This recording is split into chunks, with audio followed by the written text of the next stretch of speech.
In a fast-paced world where technology alters the very fabric of industries overnight, Emily Parker found herself at a crossroads. For more than a decade, Emily had thrived as a data analyst at a burgeoning marketing firm.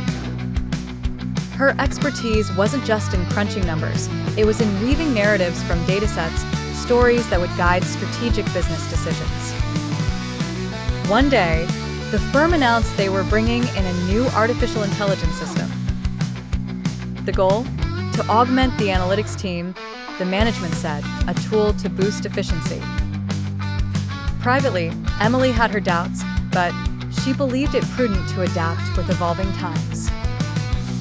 She volunteered to help train the AI, ironically not foreseeing that she unknowingly was crafting the instrument of her own professional obsolescence.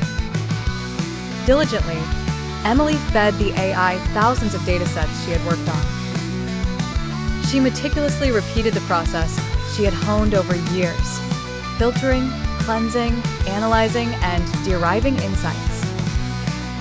The AI observed, absorbed, and adapted. Its algorithms became eerily precise, seamlessly emulating Emily's style and anticipating trends with astonishing accuracy. The team marveled at the newfound efficiencies, oblivious or rather dismissive of the ominous shift. Tasks that had required hours were completed in mere minutes. The clients applauded the results. Yet, with each passing day, Emily noticed a dwindling reliance on her expertise. Her role transformed subtly into more of a supervisory one, overseeing a tool that could perform her job faster and more cost-effectively. Not long after, Emily received a call from the Human Resources Department.